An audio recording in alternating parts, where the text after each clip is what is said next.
Goal Setting and Review of Progress. By Jose Alberto Santos. Life is shaped by time, circumstances, decisions and consequences.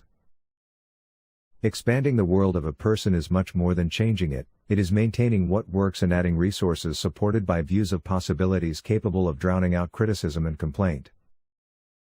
Personal victory. This process focuses in 3 factors. 1. Empowerment. 2. Self-leadership. 3. Personal management. Personal victory demands to focus our internal model, with which we operate, allows it to act with more flexibility, with hands free for functional changes, committed to clear purposes. Goal setting and progress. Empowerment. Be proactive. Self-leadership. Begin with the end in mind. Personal management. Put first things first. 1. Empowerment. Be proactive. When working with Hispanic families, in the area of family well-being, I am used to teaching the 8 habits of greatness, beginning with the habit of proactivity.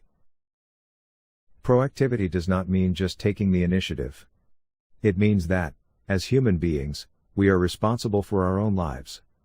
Our behavior is a function of the vital diamond of our life, formed by time, circumstances, decisions and results.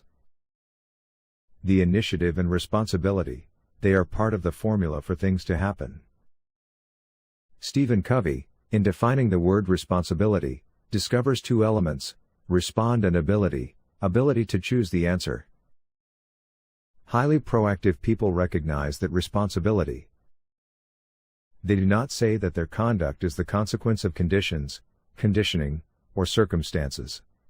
Your behavior is a product of your own conscious choice, is based on values and is not the product of conditions or founded in the feeling. Most of my families are immigrants and have been through very difficult circumstances, however, taught them the importance of taking control of their lives through conscious decisions and connected with their possibilities, coming out of the criticism and complaint that keep them, in what I call, the rebound circle. 2. Self-leadership. Begin with the end in mind. Following from the cultivation of the first habit is the building of a family mission statement in which principles such as forgiveness, compassion, and charity take precedence, ahead of each other, and ahead of our family. Wow! This is a strong statement.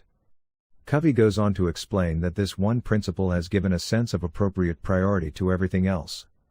Of course, determining what these guiding family principles are doesn't happen overnight.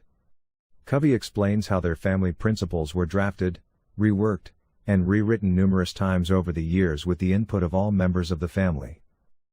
3. Personal management. Put first things first. This may be one of the most difficult habits to wrestle with, putting family first in all things. Covey tackles the thorny questions of work-life balance, day care, full-time working mothers, etc. with tact and truth. He says, the place to start is not that work is non-negotiable, it's with the assumption that family is non-negotiable. Hitting home the fact that no one else can raise your children as you can, the parent, Covey adds an effective tip: weekly family time. It's a time to plan, to teach, to solve problems, and to have fun. Covey also emphasizes one-on-one time with your spouse and each member of your family as part of the relationship building that comes with putting first things first. What is the relationship between purposes and goals? Purposes set direction in life.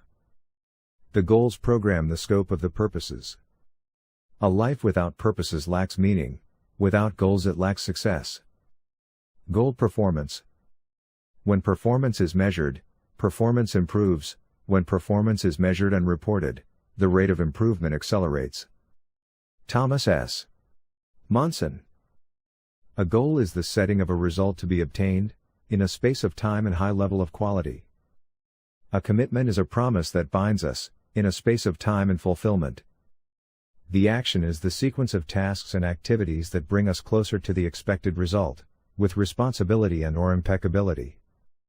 The mixture of time, circumstances and decisions offer the results. Goal setting and progress. Identify possible goal topics. Discover their interests, concerns, and issues. Refer to observations, screenings, discussions, and assessment results. Consider child development, parenting, and family well-being. Listen for a goal to be expressed as a concern, desire, hope, question. Reframe it. State the positive. Ask, what do you want to happen? Prioritize. Explore. Motivators. Possible challenges. Write out a plan of action, begin with the end in mind and work backwards. List action steps and deadlines. Brainstorm needed resources, where they can be found, and who can help. Address challenges. Decide on the outcome. How will you know when you have accomplished this goal? What will the result look like? Evaluate the progress. Ask about the consequences of the actions taken. Compare what happened to the desired outcome. Acknowledge and revisit the change process often. Notice when parents become stuck or relapse. Having more alternatives opens the range of views, so that the appropriate change emerges more easily. Keeping what works, subtracting what makes you sick, allows you to multiply the power of a new resource. When the person has not removed what makes them sick, they end up diluting the usefulness of the new resource. That is why the search for well-being requires having a set of assumptions that facilitate the necessary change. Goal workflow. When we treat things in a general way, we are seldom successful. When we treat things specifically, we will rarely fail. Thomas S. Monson. Step 1. Interest, concerns and issues. Refer to observations, screenings and discussions. Step 2. Goal statement. SMART. Specific, measurable, attainable, relevant and time-based. Step 3. Activities will done to reach this goal. Resources. Goal status. Step 4. Progress details. Performance, efficacy, continuous improvement. Preparation, Kaizen, opportunity, timing. Highly effective people,